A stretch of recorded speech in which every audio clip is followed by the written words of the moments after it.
Assalamualaikum warahmatullahi wabarakatuh. Saya Mulya Dipa, biasa dipanggil Ojos.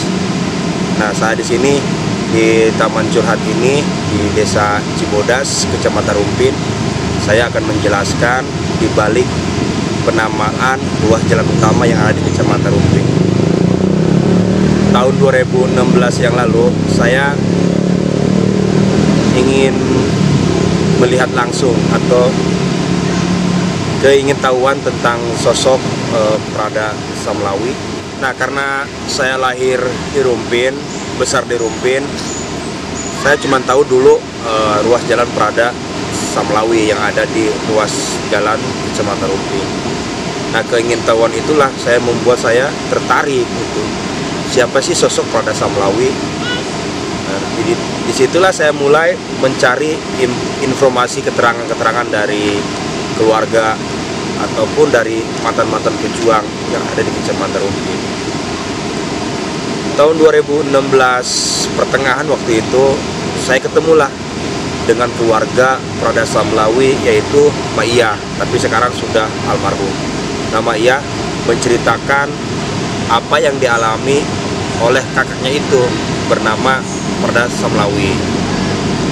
Jadi Prada Samlawi itu sebelum masuk tentara, dia menghabiskan waktu tinggal bersama Mbak Iya. Dia sudah menikah tapi tidak memiliki anak. Nah, setelah dia masuk tentara, bertugas di daerah Sentuk, Kecamatan Bangunjaya, maksud saya Desa Bangunjaya, Kecamatan Cigudeg.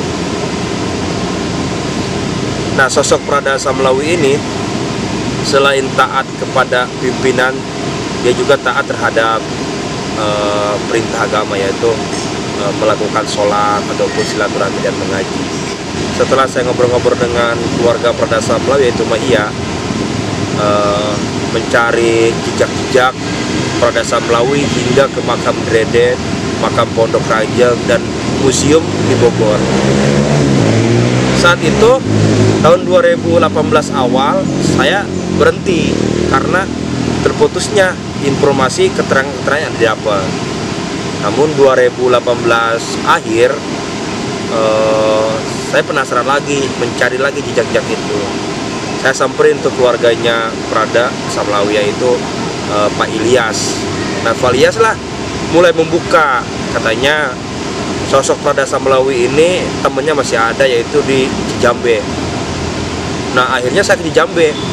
Alhamdulillah saya ketemu dengan Pak Haji Sarba di Cijambe. Pak Haji Sarba ini menceritakan dengan secara jelas, rinci terkait soal pertempuran saat itu, termasuk juga Prada Samlawi.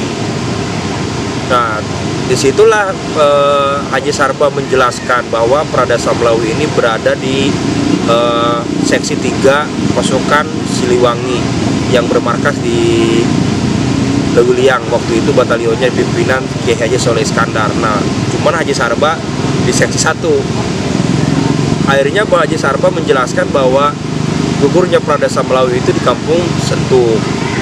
Nah, saya bingung itu waktu di Kampung Sentuk. Saya mulai komunikasi dengan teman-teman yang ada di Parung Panjang, yang ada di Cigudeg, karena informasi yang saya dapat Sentuk itu di Parung Panjang. Saya terus koordinasi mencari Kampung Sentuk. Ternyata teman-teman dari Parung Panjang ini dialihkan ke Cigudeg, katanya Kampung Sentuk ini adanya di Cigudeg. Nah, disitulah saya mulai mempersiapkan alat kamera ataupun pakaian, karena khawatir. Saya juga sudah memprediksi bahwa Kampung Sentuk itu berada di area perbukitan. Saat itu saya berangkat. Dalam hati saya berkata, kalaupun tidak ada narasumber yang valid di Kampung Sentuk, paling tidak RT ataupun ketua RW yang membenarkan bahwa adanya terjadi pertempuran saat itu di Kampung Sentuk. Perjalanan dari Rumpin ke Kampung Sentuk itu memakan waktu kurang lebih 3 jam. Benar, prediksi saya, ternyata Kampung Sentuk itu berada di pedalaman di area perbukitan. Sesampainya di Kampung Sentuk, saya langsung ngopi santai dulu karena istirahat, karena sangat jauh perjalanan. Saya tanya-tanya ke warga di situ, ternyata ada kakek-kakek yang umurnya sudah 100 tahun lebih lah, dia lagi ngelamun, saya tanya, beliau kaget gitu. Ini siapa? Bahasa dia. Saya lagi mencari jejak Prada Samlawi, orang Rumpin yang diabadikan namanya di ruas jalan utama Kecamatan Rumpin. Nah, si abah ini kakek-kakek, dia kaget gitu. Prada Samlawi, Samlawi dia bilang gitu. Iya Pak.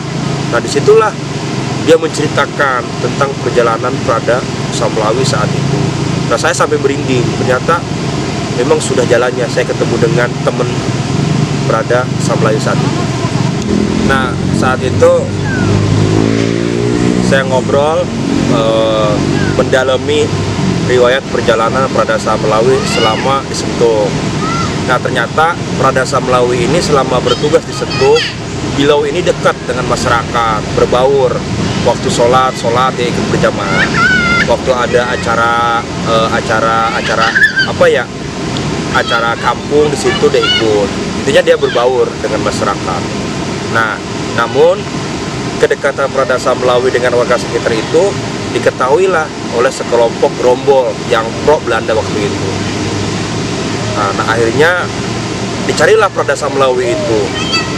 Prada Samlawi itu diambil dari musola ketika habis sholat Johor.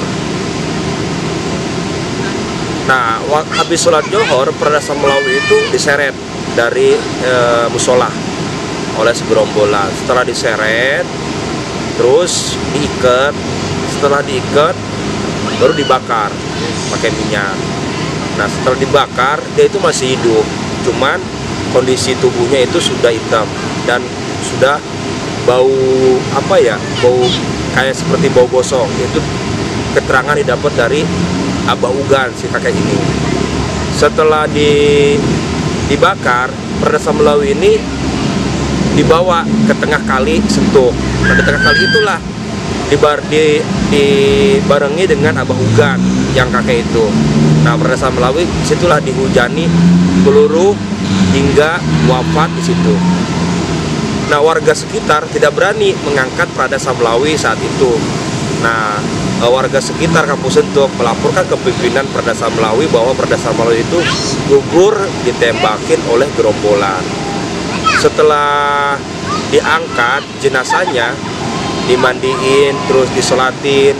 Warga sekitar pun sudah menyolatkan, tapi belum berani untuk menguburkan. Saat itu harus menunggu izin daripada pimpinan Prada Samlawi.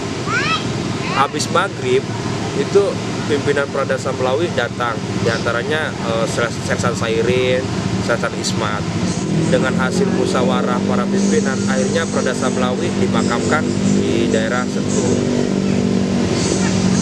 Saya mendengar kabar cerita dari Bahugan, waktu itu saya sempat menangis lah. Nah, setelah diunjukin tempat lokasi eksekusi Prada Samlawi sama Abah Ugan, saya langsung pamit.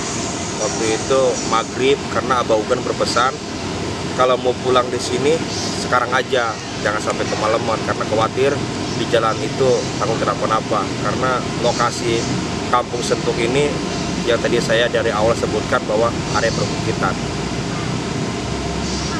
Setelah saya mendatangi Kampung Sentul dan mengobrol langsung dengan Abah Ugan, nah Abah Ugan ini salah satu teman akrabnya Prada Samlawi yang masih ada saat ini.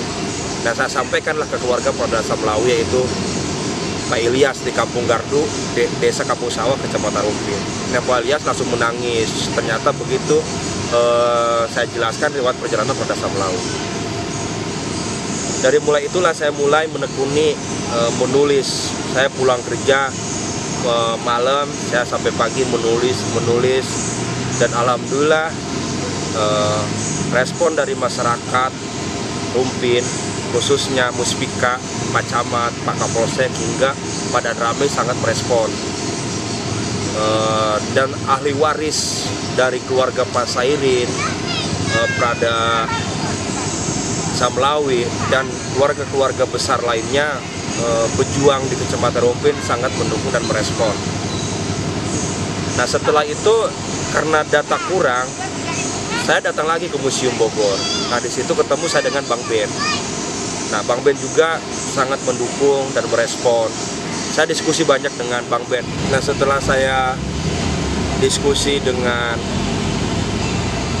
teman-teman dari Kecamatan Rumpin maupun rekan jurnalis yang ada di Cibinong maupun di Balai Kota, dan alhamdulillah saya langsung menuju izin untuk memberikan arahan kepada Pak Camat. Nah, Pak Camat langsung respon saat itu. Saya menelusuri jejak perjalanan Prada Samlawi itu dari 2016 sampai 2020, kurang lebih 4 tahun lah. Tapi 2015 juga saya sudah menelusuri, cuman dibukukannya itu tahun 2020 kemarin. Nah, membuat buku ini bertujuannya satu, supaya Prada Samlawi dikenang oleh masyarakat Rumpin, khususnya Kabupaten Bogor. Karena sejauh ini masyarakat Rumpin hampir sebagian tidak tahu di mana letak makam Prada Samlawi dan seperti apa perjalanan Prada Samlawi. Nah, alhamdulillahirabbil alamin, setelah buku itu saya cetak 50 eksemplar, saya langsung selamatan di makam Prada Samlawi itu. Karena janji saya, kalau buku saya itu jadi dan menelusuri Prada Samlawi itu berhasil, saya akan buat nasi kebuli 2 tumpeng, dan alhamdulillah saya langsung ngebuli waktu itu di makam Prada Samlawi itu sendiri. Nah, dengan adanya buku ini, apalagi bertepatan dengan Hari Pahlawan 10 November, Hari Pahlawan Nasional, mudah-mudahan generasi penerus, khususnya pemuda-pemudi Kecamatan Rumpin, untuk meningkatkan kembali rasa nasionalisme terhadap bangsa dan negara. Nah, kita harus mencontohkan para pemimpin bangsa, para pejuang bangsa, para semua elemen masyarakat yang berjuang memerdekakan bangsa ini. Kita harus mencontoh, apalagi di tengah pandemi saat ini, tidak menyulitkan untuk meningkatkan rasa nasionalisme terhadap bangsa dan negara. Nah, alhamdulillah buku ini dengan berjudul Prajurit Asal Rumpin yang Patriotik, Wafatnya Samlawi Kala Usir Belanda. Nah, buku ini digagas oleh mantan-mantan veteran dulu yang ada di Kecamatan Rumpin. Tujuannya untuk mengenang jasa-jasa para pejuang yang sudah memerdekakan bangsa ini. Kenapa cover ini ada buku, maksud saya bendera di atas gunung. Nah, ini dulu saya mengibarkan bendera merah putih ini pertama kali di situs Gunung Munara dengan ukuran 20 kali 16 meter. Tujuannya untuk bersama-sama membangun kecamatan ataupun Kabupaten Bogor, khususnya bangsa ini, dengan rasa semangat, karena ini ciri khas Rumpin. Nah, untuk tahun 2021 saya akan membuat buku lagi tentang perjalanan Prada Samlawi, sesi kedua, cuma agak tebelan. Kalau ini cuma 44 halaman. Ini juga saya nulis cuma 3 bulan, saya dipercepat karena saya ingin terbitnya bulan Agustus, dan alhamdulillah pertempatan bulan Agustus buku ini tayang. Nah, saat ini juga saya lagi sedang menggagas membuat buku Jejak Islam di Kecamatan Rumpin, dan alhamdulillah juga saya udah ada dorongan dari tokoh-tokoh ataupun para kiai ataupun ustadz yang ada di Kecamatan Rumpin. Mungkin seperti itu aja penjelasan dari saya tentang buku dan perjalanan sosok Prada Samlawi, salah satu pejuang yang ada di Kecamatan Rumpin, di mana namanya itu diabadikan di ruas jalan utama Kecamatan Rumpin. Semoga dengan adanya buku ini ataupun saya menjelaskan melalui konten Pesona Rumpin, karena banyak yang WA, banyak yang inbox, banyak yang nge-DM, Jos ceritain dong perjalanan Prada Samlawi. Saya langsung merespon. Jika ada perkataan saya yang tidak tepat ataupun salah, mohon dimaafkan. beribu-ribu mohon maaf. Tujuan saya menjelaskan Prada Samlawe dan membuat buku ini karena saya paling suka sejarah, apalagi sejarah perjuangan bangsa Indonesia. Mungkin seperti itu aja. Wassalamualaikum warahmatullahi wabarakatuh.